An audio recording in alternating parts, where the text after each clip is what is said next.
Good day everyone, we are Group Cyber Genesis, and today we will present Arduino Project 10 Moving a Servo. Our group members are Nanjoy Nash Tiglao, our leader, myself, Marcia Marpuntillo, and John Michael Pajeda. This project is presented to our professor, Dr. Earl Marquez Albina, for our subject Application Development and Emerging Technologies. In this activity, we learn how to control a servo motor using Arduino. A servo motor is ideal for embedded electronics project because it can rotate to a specific angle accurately. Most servos can rotate up to 180 degrees, while some larger ones can rotate continuously up to 360 degrees. In this activity, we program the servo to move between different positions by using the servo library in Arduino. By sending an angle value to the servo, we can make it rotate precisely to that position. This principle is widely used in real-life applications like robotic arms, camera positioning system, sensors in smart vehicle, and other devices that require precise movement control. The materials we use in this project are: first, Arduino Uno board to control the servo motor, second, jumper wires to connect all components, and lastly, servo motor, the main components we are controlling. With this project, we successfully demonstrated how to make a servo motor move accurately using Arduino.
Today, I'll be explaining our Arduino project, a servo motor control system that moves the servo back and forth automatically.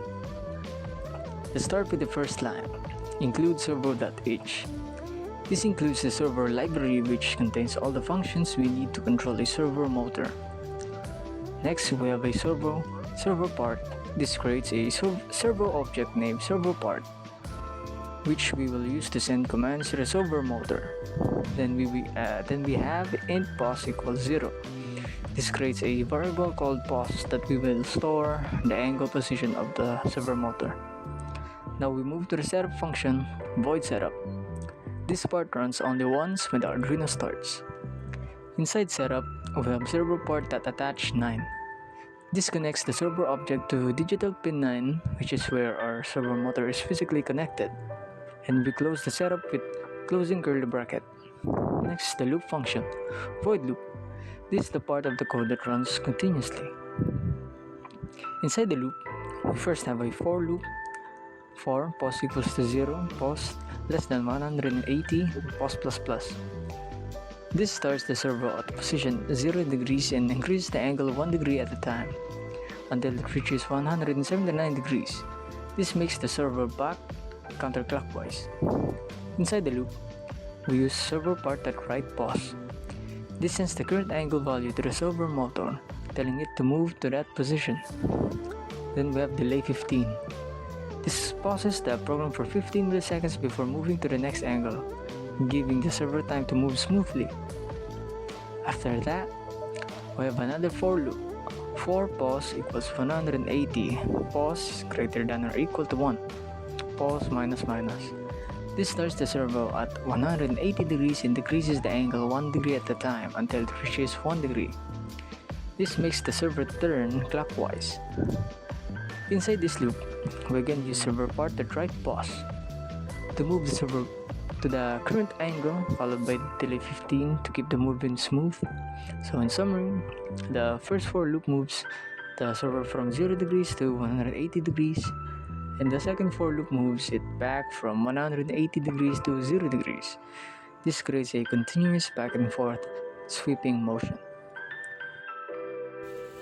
As you can see here, the servo is now turning clockwise, or rather, yeah, clockwise, and then it's turning back counterclockwise, just how we coded in our program. Look. Here we go. It's decrementing, or rather incrementing. Now it's decrementing, and it's going back to incrementing, and it's decrementing.